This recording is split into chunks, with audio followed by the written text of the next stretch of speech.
Thank you for joining. This is the advertising podcast, where what we do is we take ads that are broken and we fix them. I'm Skip. I'm Jerry. I should have told you we were doing that. Sorry. But this is, as you will find out as you listen to this, this is our. I don't know that this will necessarily air first.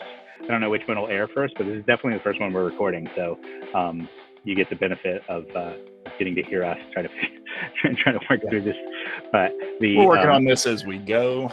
We take a look at a solar ad that is, in my opinion, objectively horrible, but we fix it. And what would you say the big takeaway is? The big takeaway for me was being able to look at something that it couldn't have been performing the way that they wanted it to. And with just a couple of small tweaks, we were able to show that you could get almost 10 times better results just with a few small changes to the ad and then a few small changes on the back end to the website. And it would probably take somebody about 2 hours to do this work, and they would spend less and get more return. Exactly. Yeah. And business owners always have a tendency to say, especially if they're not in the marketing world, to go ahead and write off whole channels like, oh, display ads don't work, or this doesn't work.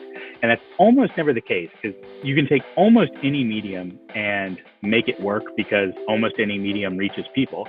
So it's just about tweaking those messaging usually. And this is a perfect example of that. Small tweak to the messaging in the display ad, which takes no extra time whatsoever, and a slight tweak to the landing page, which would take not long at all. So minor tweaks, not even changing the targeting, not even changing like the ad spend, change nothing else. Minor tweaks to this campaign, and you're literally getting a 7 times result.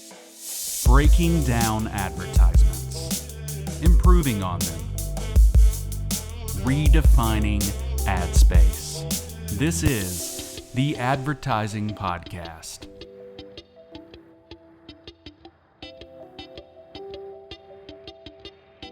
Let's take a look at this. So here is the ad, and to break out the premise, like the whole like podcast thing, we break down ads that are broken and rebuild them and make them better, and because that's what we do. Advertising is a science, so you should be able to track and measure, and there are just some things that are objectively bad sometimes. It's not always opinion. What are your thoughts on that? Well, I mean, bad might be strong, but it's just like this isn't going to perform the way that you want it to perform. It's not going to get the results you want. So that's where we come along and we can tweak it, make it better, and go from there. Yeah. Well said. Yeah, exactly. It's not a moral judgment. It's not not at all. It's not like it's a bad thing, or that the people behind it are necessarily bad. Although I do think that there's a certain obligation on whoever's running, like whoever is executing these campaigns, if nobody was like, hey, that's a terrible ad. But at the same time, I also know what it's like. I mean, sometimes sometimes people are put in as account executives or consultants that literally don't know what they're doing. Sometimes also too, I know I've executed campaigns where I've just been so beat up. You spend 2 hours negotiating the price. Sometimes you just don't have it in you to then push back on the creative that they give you, and say, yeah, right. You just take and go. Or you've been writing copy all day and you got caught in a rut and you just keep writing the same scripts over and over and over, and yeah, exactly. So these are not necessarily bad people or bad companies or anything, but this is an objectively bad ad. All right, I'm going to share my screen here. I'm on the edge of my seat. This is the ad. This is obviously a display ad. And not only is this not a great performing size, but whatever, when you run programmatic display ads, like you have to run a bunch of different sizes. But this is the thing that what's your first initial reaction when you see this ad, actually? Well, and Jerry has not seen this ad before. No, this is literally my first time seeing it, and I've got it. This is happening. I am putting on reading glasses because I can't see. Nice. Oh my goodness. The first thing, I just see a big 0, like something's free. Something is supposed to not cost anything, and I can get a free quote. Now I can see it's like solar is secondary. Yeah. Yeah. Plus, what this says to me, think about like what you just said. Something is free. but yet you can request a what? A free quote for a free thing? Yeah, you just told me the price. You just said Yeah. it's free, and yet, so why would I request a quote? Like, it's a free thing. Yeah. Is it So free or does it cost me something? Yeah. exactly, and like that's one of the first immediate things that just jumped out at me. I mean, obviously there's some objective things too, like it's a busy ad, No, it's very busy. and those types of things. But go solar for $0. Okay, All right. cool. Save money every month. All right, great. Then you've got an electric bill, and then you're claiming that your electric bill is $0 after solar, which I have a feeling is a false claim. Yeah. But I don't know enough about this business to necessarily say that that's a false claim. But I feel Yeah. that maybe that's a false claim, Maybe. because usually it's at best you're getting a discount or a reduction. But then of course there's the logo, and then this weird free quote button. But the thing that drove me absolutely insane when I saw this ad is just it's $0 and a free quote. Right. It just doesn't make any sense. Plus, it's also too, it's not believable. You lose a certain amount of believability. Let's say that this was somehow true, and just the word quote was like a poor choice. Maybe they just should have said like schedule a consultation for your roof or something like that. Schedule a call. We'll come out and see if you qualify or whatever it is. Yeah. But even if that's the case, even if it does make my electric bill go to $0 and it doesn't cost me anything, so I mean, like literally, you're claiming you're going to eliminate one of my largest bills for free. Even if that is true, it doesn't feel true, and so that's still going to make a person not click. So it's like, even if somehow you could invent a free way to eliminate a huge bill, that's almost too much of a story to tell, even if that was true, which I have a feeling it's not. Right. Yeah, it feels very spammy. Well, just in general. But yeah, exactly. If nothing else, like the mismatched colors too. yeah. When you click this ad, here's where it goes, and I'm gonna share this instead. Sorry for anyone on the video. Oh, actually, you know what I just realized is that a lot of people are only listening, and so all they've heard is just us talking through this ad. So actually, so let me, which this is, we're recording the introduction at the end of this, so I don't know what all we'll cover in the introduction, but in case we didn't cover it in the introduction, this is the very first time that we're recording a podcast. So this is this is purely an experiment. Yes. And so you get the benefit of doing that. So, but yeah, so what we're looking at right here is what they call a skyscraper ad that runs on blogs and those types of things. So blogs, newspaper articles. It's the one that's like, I don't know, maybe 1.5 inches wide by like 5 inches tall. I mean, depending on what your screen is. But a skyscraper ad that just has a big go solar for $0 money. The 0 is huge. Save money every month, and then it's got what looks to be maybe a roof with solar panels on it, and then a business card sort of thing. It's supposed to be your electric bill with a big $0 on it. Yeah, exactly. Yeah, I don't know what state. I think this is California, but I don't know what state where your electric bill comes in like business card size form. So looks like maybe like a stock image of a business card where they've just written over it electric bill after solar $0. Right. And then the company whose name I won't necessarily mention, I mean, you can see it obviously in the video, but the company's logo, and which is a blue logo and on a yellow background. Right, exactly. Blue logo, yellow background. There's yellow, red. Ain't no blue anywhere in this ad. So other than a little bit of blue in the sky there at the top, but but not even a brand, but not a brand matching blue or anything. There's seems to be no color scheme. So like the aesthetics of this ad, it just looks busy and clunky. But then, so one, is it going to grab someone's eye? Which that's the job of a display ad. A display ad is a passive form of advertising. So like, it's going to an audience that isn't necessarily looking for your product. Maybe you're doing some remarketing to them. Maybe they have been searching you for your product, but at that time, what they're doing is reading. So at that time, they're reading a blog or reading a news article or doing something else. So your first job is to make someone read it, which a busy ad does not make you want to stop what you're doing and read it. It makes No, you and just especially if they're already reading, they just kind of need to be able to glance and know right away what's going on. Who are you? What are you asking of me? Like, how do I get in touch? Exactly. A display ad is, I think of as a 3-second ad. So like I should be able to see 3 seconds, this is a such and such company, they do such and such, or even better yet, here's the benefit of this. Oh, maybe that's interesting to me. It has to pass that test. And then if it does, I'll click it. But if they do spend time with this ad, the first thing they're going to do is go, it's $0 and I get a free quote. So that just doesn't even make sense. Like your call to action doesn't match the copy on the page, like in the ad. Get a free quote for this free thing, which it will only benefit you and is absolutely free. I mean, like I said, even if that was true, it doesn't feel true. So no, it doesn't feel true at all. I mean, good on them for using red and yellow. Those are colors that draw the eye. But then when the eye is drawn, we're looking at something ugly. So it doesn't really match up with anything else they got going on. So yeah, exactly.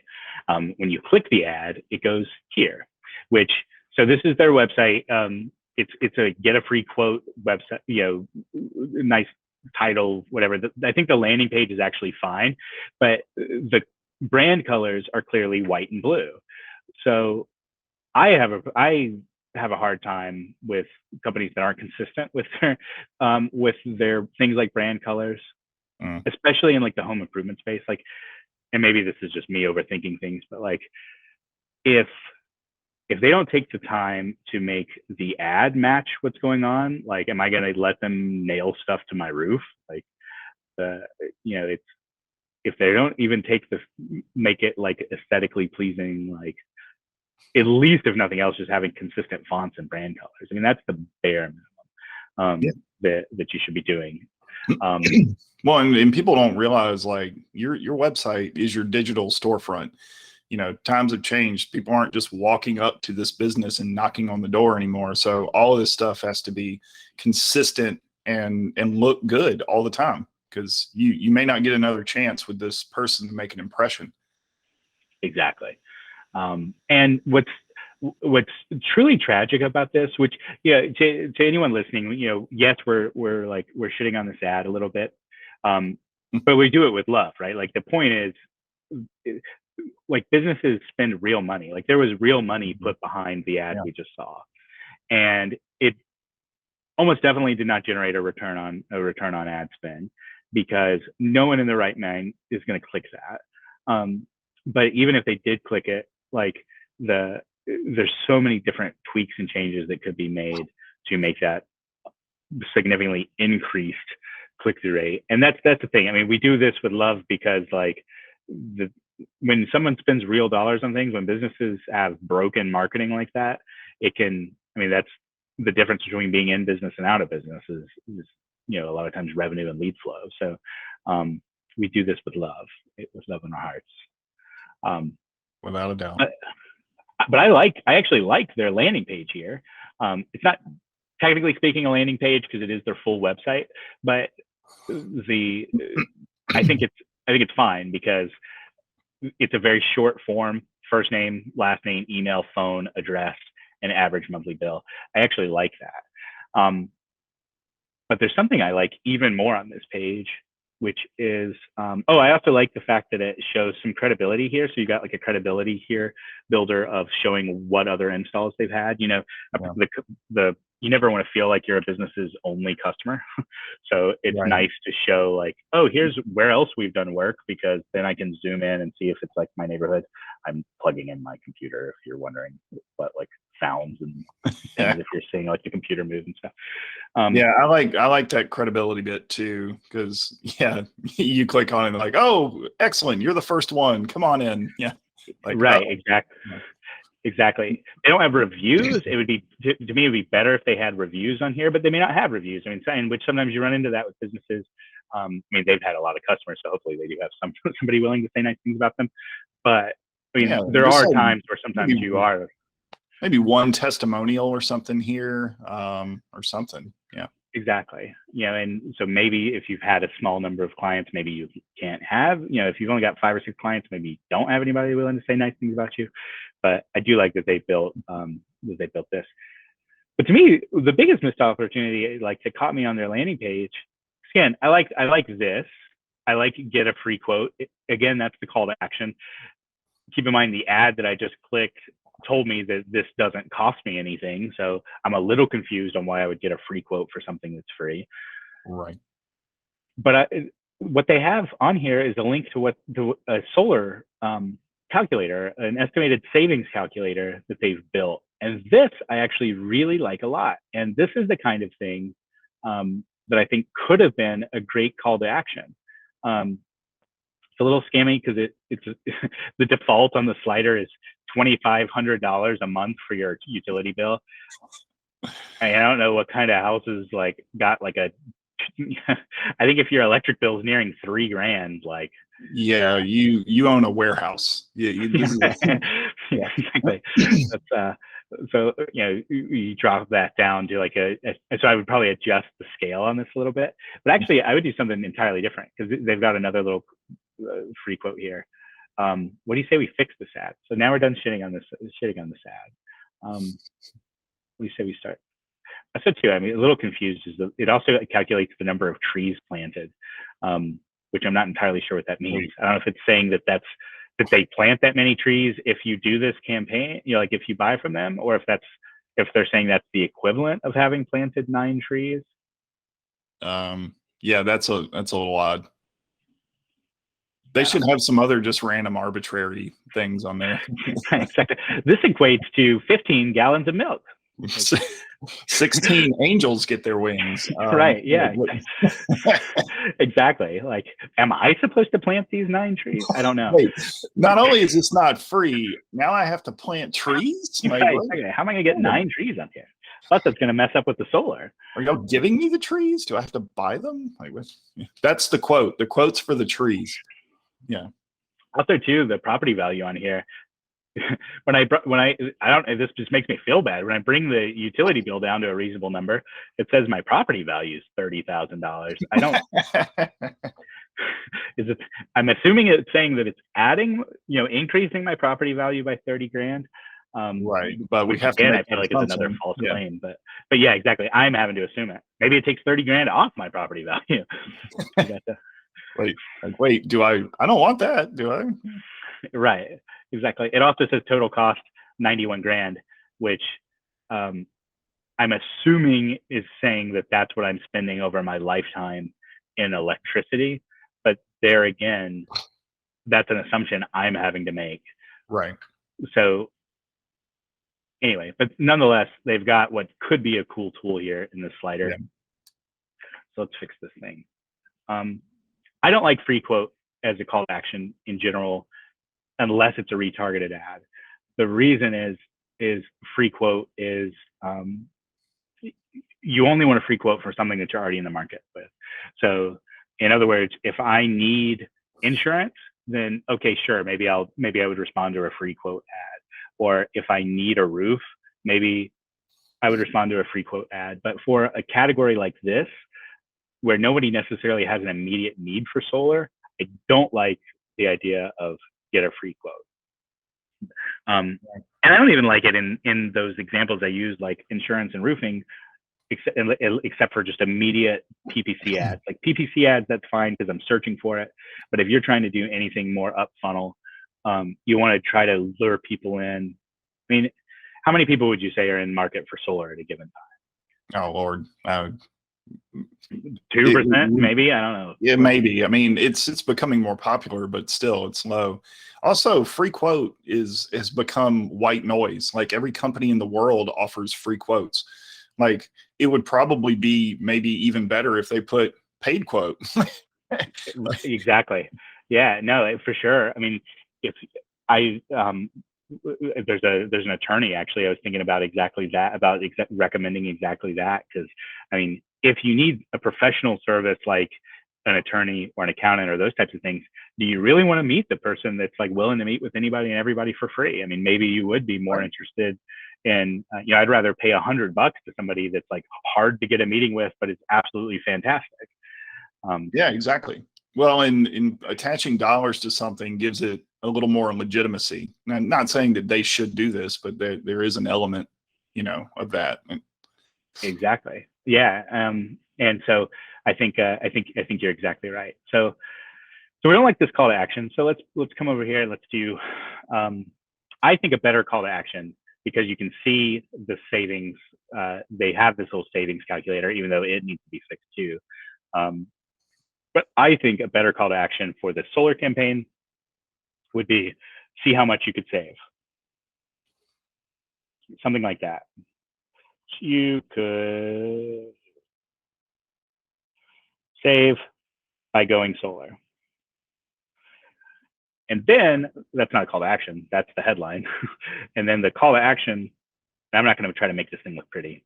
But the call to action would be something like, free calculator. Or something like that. That is a very low. I mean, you can. What are your thoughts on this? Like, I think this is a better thing, because I mean, I've wondered this. I mean, I've wondered, like, okay, let's say I did go solar, because I only use glass. I only drink out of glass bottles, about the soda streams. I use less plastic and all of that. I've got the readable tablet so that I don't have to print ever again. We're completely paper. So it's like, I'm somebody who like should be solar, right? Like, I would be totally open to solar. That's it. Jay just held up the opposite of a remarkable tablet. Yep. The remarkable paperless tablet, and then you've got the yellow legal pad.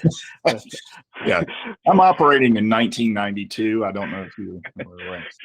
That's you've got your Ticonderoga pencil too, I'm assuming. What did you call it? You don't know Ticonderoga? Maybe that's just me, but like that's my favorite pencil brand. What? You know about pencil brands? Oh, dude, I'm a brand loyalist to everything. Like I am a very brand loyal person. It's like, if I'm using a pencil, I want to know what the best pencil is, and I only use that. Well, pencil. That's fair. I'm that way with pens, but not with pencils necessarily. Anyway, we digress. I don't know. I think that's right on point. I only use Pilot. I only use the Pilot G207 pen. That's the only pen. I don't get that garbage out of here. And my dad had a Mont Blanc. I have a Mont Blanc pen. I would never buy one, but I have one.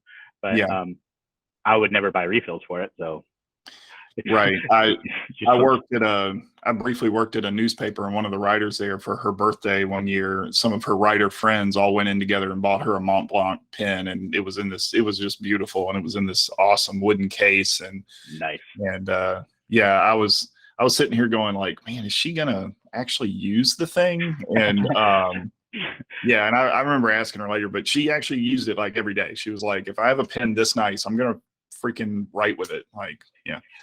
Dude, that's awesome. I'm too cheap for that type of thing. Like, if I was given that as a gift, I'm like, you just gave me an obligation. You just gave me like a $90 like a year ink bill. Great, thanks for the chores now. Yeah. Right. Yeah. Exactly. All right.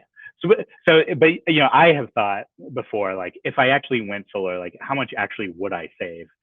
Because I'm not going to believe that it's free. Like, I don't believe that it's free. I don't think it is free. Like, I'm not necessarily saying they're making a false claim, but it feels. Yeah.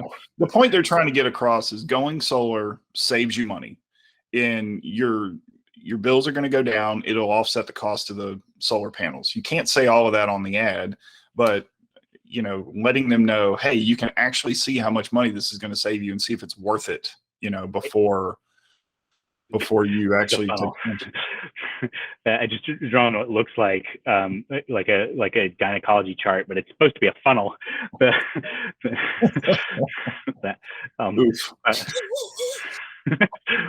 Whatever. Nice funnel. Yeah. But like, let's say that at any given point, and I have no idea what these numbers are, but let's say at any given point, like 1% of the population is actually interested in putting solar panels on their roof, like today and might respond to a free quote thing, by changing the call to action to something like you said, their main point is that you're going to save money. So then the logical question is like, cool, how much would I save? And I think the number of people that are interested in how much would you save as a message, I mean, I would say that probably almost 100% of homeowners are interested in the thought of, well, if I did do that, what, how much would it even help? And I just messed up with that, but whatever. You get the idea. If this one's 1%, then moving up the funnel, you now have an ad that will appeal to more like, let's say half of homeowners, because nobody's like excited when they get their electric bill. I'd say at least half of homeowners are at least somewhat interested in the thought of how much would I save if I went solar. Yeah. And so instantly you've just increased the number of people that are interested in your ad. Right. Plus you're not making any sort of claim, you're not, so there's no sort of like, this passes my sniff test because you're not claiming anything, right? Like all you're saying is that I can click here and figure out how much I would save. Right. I was thinking about something too, just specific to this industry. Instead of like trying to entice people with a free quote, it may be something along the lines of like, we need to know if your home even qualifies for solar, because a lot of homes don't. Like we used to have solar people in our neighborhood that I used to live in all the time, but our house didn't qualify because we had 3 giant oak trees surrounding our house. Right. And there was one solar company website that I went to, this was a while back, and they had like diagrams of homes on there. It's like, if this is the area around your house, it looks like this, you are more likely to qualify for solar. And then here's what it could save you. If you've got trees like this, or whatever, then you do not qualify, it won't be a good fit. Yeah. And you know what I love about that is that also too, that saves, like if your house doesn't qualify, you can't do solar. Like even if you really, really want to. I mean, so you could throw them up there. That would be a giant waste, but yeah. And so you've just wasted a salesperson's time. I mean, by having that filter before it even becomes a sales qualified lead, you've now just saved someone's time so that you don't have a because there's nothing worse than an outside salesperson who's driving from like house to house, and a third of the people that he's meeting with, because in outside sales, you've got people that will stand you up for appointments. And that's always going to be a thing. You've got people who will one-leg you. In other words, like the husband or wife will be there, but the other partner won't be there. You've got people that, in which case, you might as well have not even gone because nobody's going to make a decision. Right. And then when you add to that the fact that when you add to those things that you can't really control, when you add to that the fact that maybe a third of the things you're getting as leads are renters or people who or people that whose house doesn't work, then you're just, whose roof is in like major disrepair and they can't add panels to it. Yeah, exactly. Or maybe the opposite. Maybe they just got a roof, and so the last thing they want to do is void that brand new roof warranty. So like there's all these sort of filters that you could address on the front end. So and they could easily put in a little questionnaire on there that's like, do you own or do you rent? Are there trees in your yard? When was the last time your roof was replaced? Like this would be super easy. Exactly. And that's really what this savings calculator should be. They're giving away like the meat of it. Yeah. They're answering my question sort of in this little hackneyed thing. Not only is this widget, was it really hard to code out, so they would have had to pay a decent amount of money to either a web person to tweak a widget that maybe already existed or something else, but not only did this little widget where I move the slider and it shows me how much I save, not only did that take a while to put together, but also too, now you're giving away like something that could have been used as a value add. So it would be much better, you're exactly right, to instead of giving me the answer, have me answer a few questions, which qualifies me as whether I'm a lead or not. And then I give you my email address or contact information so that you send me specific to my address, which now you can Google Map, you can have, a salesperson Google Map it to make sure that, because you can tell a lot, I'm assuming, not in this industry, but I'm assuming that you can look at a house from Google Maps and tell, okay, yeah, this is maybe a qualified person or not. Yeah. And, especially if I've also answered several questions. And then you can give me personally a more accurate guess of how much I could save on my monthly bill. And so, to drop that into our little like simulator here. Boop, boop. This was a programmatic display campaign. So what I'm pulling up for the folks that are only listening to the audio is our little handy dandy tool. This is just one of the like sort of many technologies that we have that allows us to simulate a campaign like before it actually starts. And where am I looking for? There we go. Customer traffic source. And so it allows me to sort of figure out like what the return on ad spend is like before you spend a dime. But this campaign, I'm assuming, had probably a pretty, display usually has a low cost per click. So let's say that it has a $1 cost per click. Oops. Let's say that it's a $2,000 campaign. So we're going to put 2,000. Let's say it's 3,500, something like that. We'll say, yeah. I'm going to go back to that. We're only putting $2,000 into this display ad. Hopefully they didn't spend more than that. Right now, California is a big state. They might have. You saw how spread out those dots were. Oh yeah, it's true. That's true. So if it's going into multiple, so that's a great point. Actually, is this probably actually was a tragically large spend. Right. But then if we tweak their little opt-in page from being a request a free quote to instead see how much you could save, and it's a short questionnaire. Also, too, people like surveys. There's a decent amount of studies that show that people feel somewhat obligated to respond when it's like a one question thing. And there's so many free tools. I mean, you could use something like Typeform, which is free, and even the paid version's like $30 a month, where you're sending them and all it asks is one question at a time. So you send them to a page and all it says was, is something like, see how much you could save. And then they start answering. And it's, do you own your home? Yes.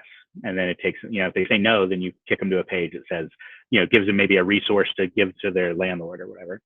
But because you can set up conditions like that. If they say yes, takes them to the next question. Do you have trees in your yard, or does your home get a decent amount of sun? Yes. And then, and if no, then maybe give them, a resource to a page that has broken down like what a house needs to kind of look like, or why that's important, or whatever. Right. Or even give them something free after that. It's like, well, it doesn't look like you qualify for solar, but here's some other like tips, money saving tips for you. Absolutely, because they're not going to necessarily live in that house forever. No. And so you can start building a list of people who are not necessarily an SQL or sales qualified lead. Maybe they're an MQL or marketing qualified lead, meaning they're interested. They're just not in the purchase cycle right now. But you walk somebody through like that, and then at the end of that, ask for their contact information. Now because there's a lot of studies that show that once people start clicking and answering things, they typically will finish it, because you don't want to start something and not finish it. Plus, it's reasonable. It's reasonable that I would have to give you my address for you to give me specifically a quote on how much I could save. Yep. And you've already asked me on the form what my electric bill is. So it's like you've already got the calculations you can do, because they clearly have that information, because they've got it as a free tool right now that I don't have to give them anything. But instead, I give them my address. I give them my contact information. I assume that they have some team of researchers, doing things on the back end to try to figure out how much I could save, even if it's a fairly automated thing. That's my assumption as somebody who doesn't know anything is just clicking the ad. But so anyway, I think I can get a much higher, I think they can get probably something like a 3 to 5% opt-in rate, maybe even more than that. We'll say 5%. Still, most of the people are not going to fill out whatever you send them to, by the way. That's unrealistic. But then, and I have no idea what a new home is worth to them. Like, I don't know how much they make, but I don't know. What would you guess? It's hard to say. I have a friend who works in the energy world, and I don't, if it depends on whether or not like California is a deregulated state or a regulated state for that kind of stuff. There's no telling, but they're probably getting kickbacks from the power company and stuff like that to offset the cost, but hard to say what a client is worth. I'm going to guess 5,000. Yeah. The lifetime value. That's fair. If you're listening to this or watching this, you may go, no, that's absolutely horrible. But yeah, sorry, we just don't know that. Yeah, exactly. We don't know, and to be honest, it really doesn't matter because this is all hypothetical stuff anyway. But let's say that then, but then now you've got my email address, you've got my contact information. Now you ask me, now that you have all that information and you can, and we've established a dialogue, now ask me for a quote, right? It's like now you can say, hey, if you'd like to see how much this would cost, this will save you. Because think about how much better that is for me, the consumer, the potential consumer. It's like now you're saying, hey, look, this will save you, $500 a month or something. I don't even spend that much, but this will save you $150 a month on your, electric bill, and it only costs you $10 a month or whatever, whatever that is. And now I'm interested. So now it's like, well, yeah, sure, I would love to get a free quote. So it's not like free quote's necessarily bad. It's just you're asking for a quote from like the general public when you should be asking for a quote from people who have already raised their hand and they're at least tire kickers. So you'll get more leads, maybe slightly less qualified leads. And so what we're doing for the podcast here is running the simulation.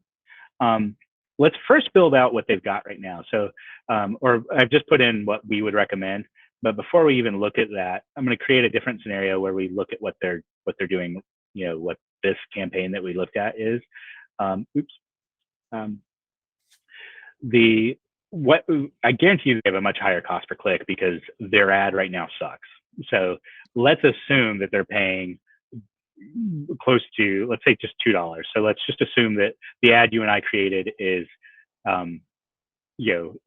only double the results. Their opt-in page right now at a free quote.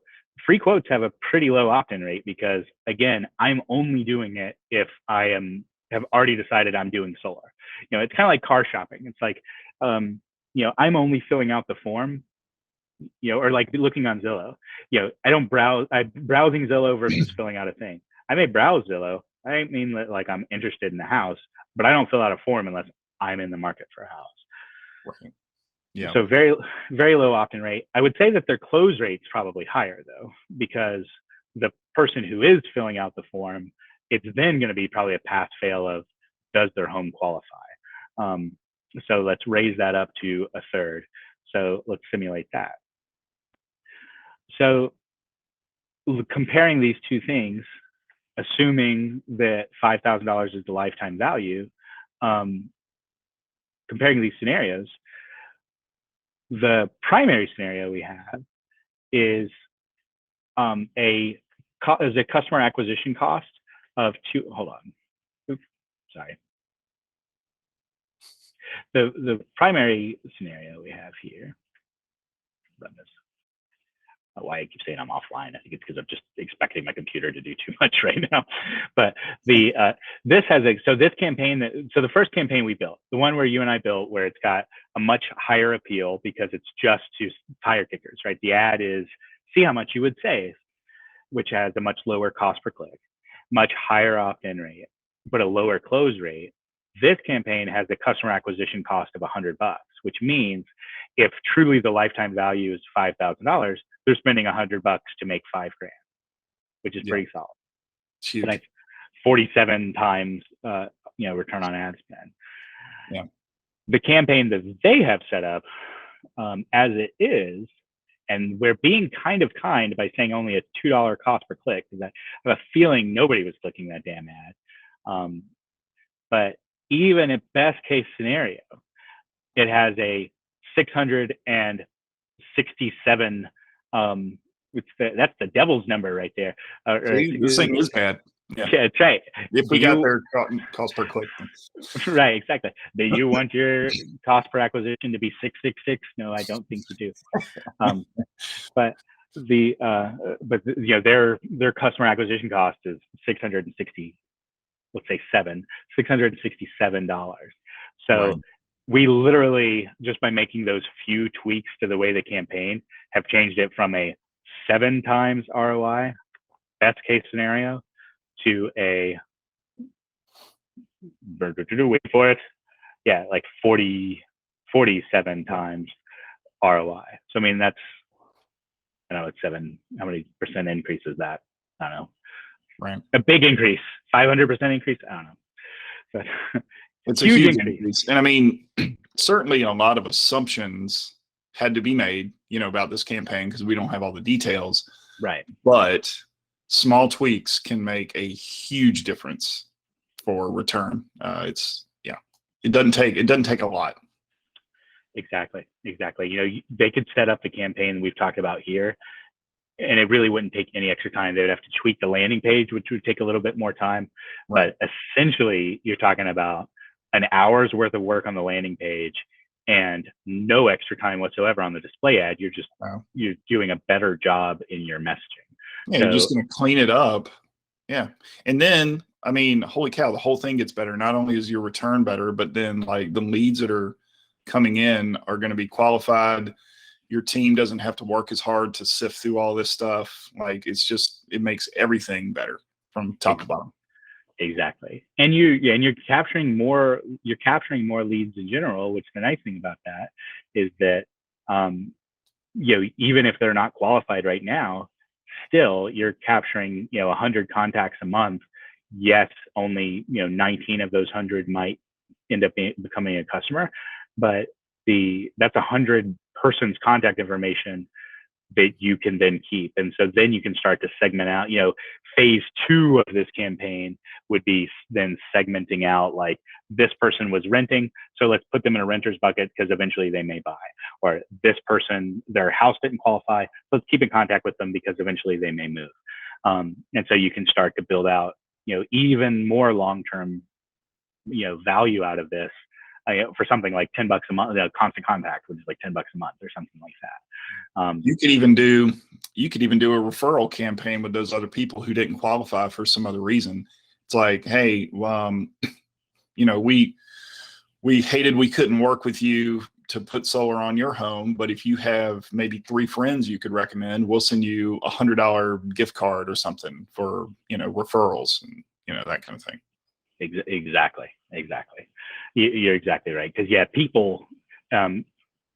people mean money, right? So you make money by helping people, and even if you can't help them put a solar panel on their house, yeah, exactly, you can help them help their neighbor who maybe has no trees in their house, or help their friend.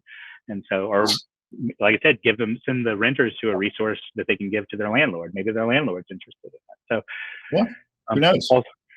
All sorts of other things. But yeah, minor tweaks, almost at 10 times. I'm just going to say that. I don't think 7 to 47 is quite 10 times, but whatever. No, 8 times, I don't know. Whatever. That's why I let the computer do the math. But it's just short of 7. Whatever. All right. Yeah. So 6 times, let's say 6.5 times return on ad spend increase, just by something that would have taken less than an hour to do differently. So, and that's assuming that that they didn't have to create the other landing page, which they probably did create the other landing page. So potentially no extra time, just a much better structure. So it's not always about spending more money. It's not always about even changing what medium you're on. It's just understanding where that person is on whatever. I truly think you can make almost any medium work. It's just figuring out the messaging and the process for that medium. Right. Yep. Absolutely. Yeah, every outlet works. Yeah, like you said, you just have to figure out how to position the messaging. That's it. Yeah. And what's so tragic about this is I guarantee you that if they ran this campaign and they didn't get a return on ad spend, that the first thing they would say is, oh, well, display ads just don't work for our business. Right. When it wasn't display ads that was the problem. I mean, there's 98% of the people, 98% of the United States population will see multiple display ads today. So unless 98% of the population isn't interested in your stuff, display ads, it may not be the best choice. Like another medium might be better, but the reality is that you can get a 47 times return on ad spend with display ads, as we've just outlined here. So I mean, it's not the medium that's the problem; it was the message. So yeah. Yep, 100%. Thank you for listening to the Advertising Podcast, the podcast where we fix broken ads. Please remember that while marketing is an art, advertising is a science, and we at Draft Advertising Technology have the tools and tricks to help you treat it that way. For a bunch of early access to free tools, go to draftadtech.com. That's draftadtech.com. And of course, please like, subscribe, share, and if you leave us a review, just include your name or even the name of your company, and we'll mention you on air.